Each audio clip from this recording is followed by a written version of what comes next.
Olá, galera. Espero que estejam bem, se comportando nessa quarentena, se cuidando, para logo, logo a gente se encontrar. Então, vamos iniciar a nossa aulinha. Bom, a gente inicia falando, né, sobre o Egito Antigo. Algumas turmas eu já cheguei a falar alguma coisa, né, a gente já chegou a estudar. Outras a gente tinha parado antes. Então, vamos lá para o nosso conteúdo. Falar um pouquinho do Egito Antigo, né?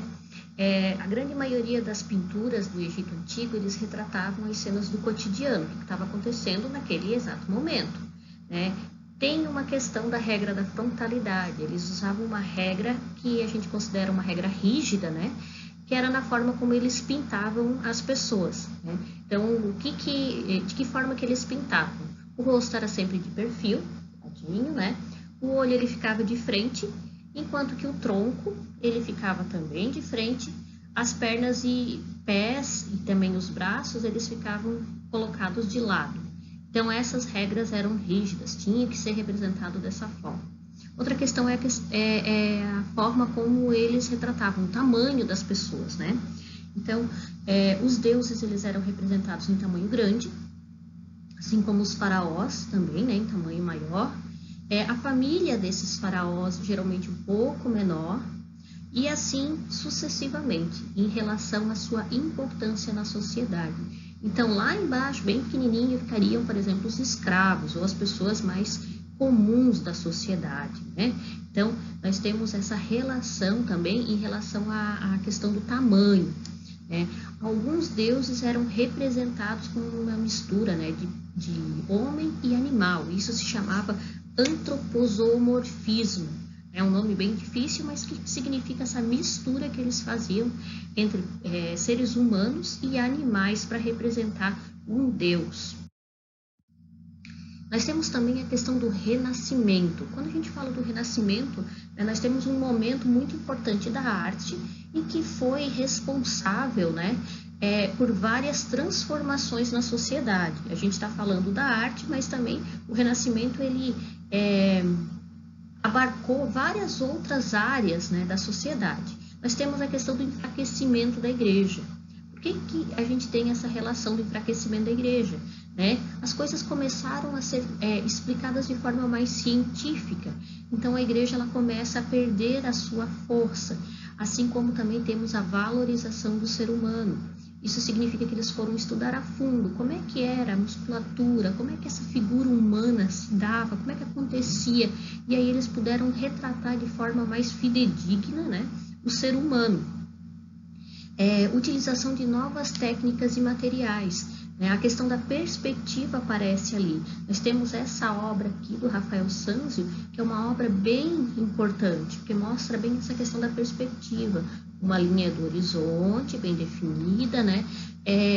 Aonde eles retratam com total, vamos dizer, fidedignidade em relação ao uso da perspectiva, linha do horizonte, ponto de fuga, tudo aquilo que é utilizado para se retratar de uma forma mais real, por assim dizer, né?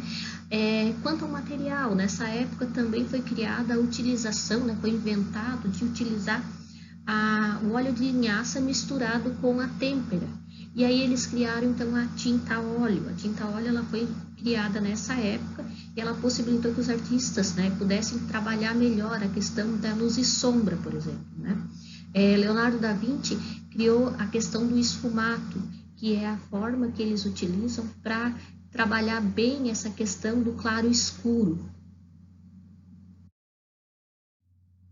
Aqui nós temos o cubismo. O cubismo foi um movimento artístico, né, criado por Pablo Picasso e Georges Braque. Aqui nós temos uma pintura que é do Pablo Picasso, né, Les Demoiselles d'Avignon. Essa pintura ela retrata várias mulheres, né, e essas mulheres elas são retratadas como se elas pudessem ter a imagem delas aberta, né? Então são vários ângulos diferentes, múltiplos pontos de vista. Uma coisa que a gente pode perceber também é que aqui, ó, nós temos algumas características diferentes, que são uma aparência de máscara africana. Isso se dá porque o artista Pablo Picasso tinha ido viajar, né, para a África naquela época, então ele trouxe essa questão da influência. né, das máscaras africanas, sem compromisso com a aparência real das coisas. Então, aqui a gente pode perceber, a gente consegue ver ainda que são pessoas, né, mas não tem um compromisso de ser tão real, tão próximo a uma aparência, né, de alguém de fato.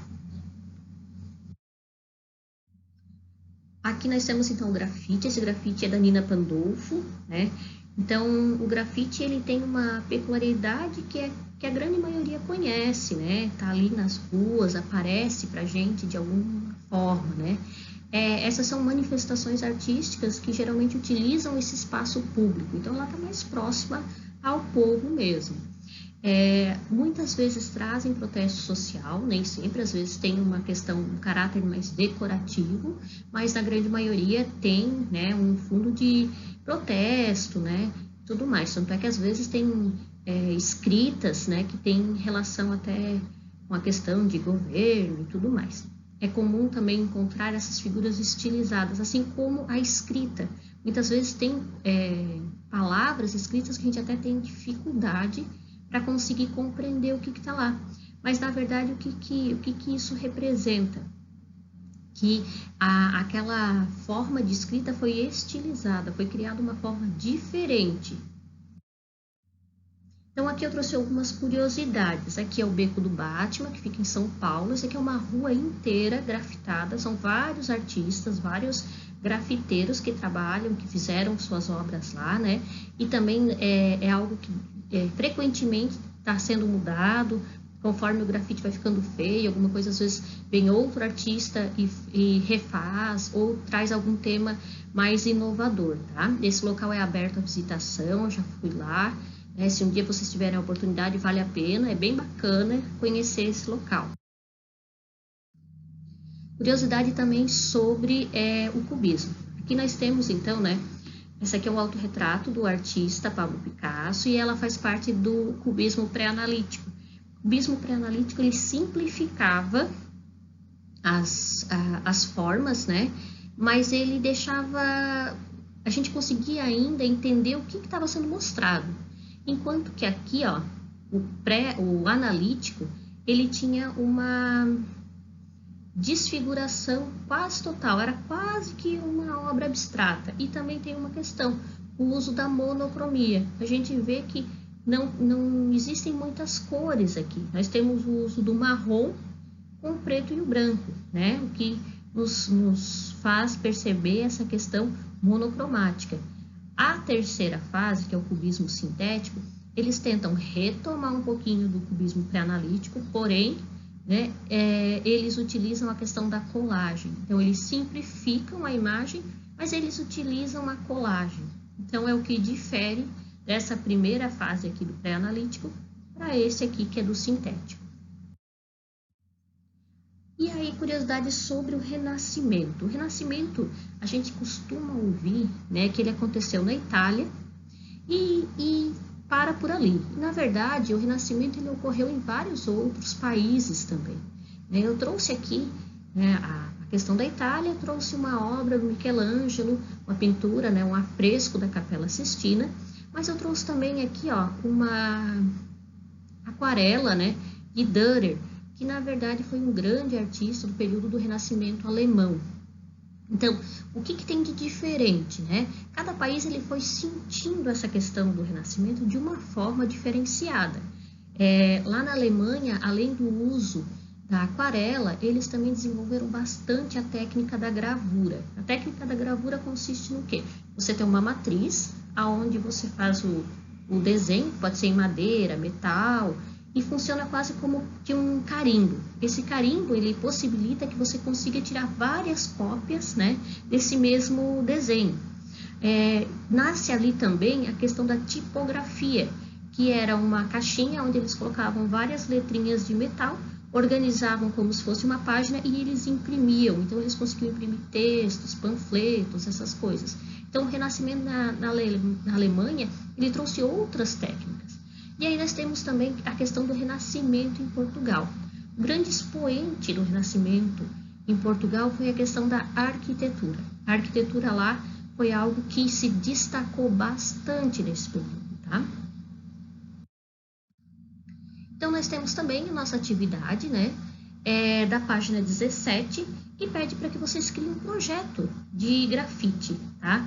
Esse projeto de grafite ali, vocês podem utilizar colagem, podem, enfim, vocês vão usar a imaginação e vão trazer algo bem bacana aí, né, em relação à questão do grafite. Pode utilizar também alguma referência sobre algo que a gente estudou anteriormente, mas aí vocês que vão decidir, certo? E essa atividade vai ser vista quando a gente volta, né, da nossa quarentena. Então, façam a atividade, deixam tudo prontinho, tá? Um grande beijo, fiquem bem e até a nossa próxima aula, ou quem sabe, né, a gente consiga já se ver. Beijo!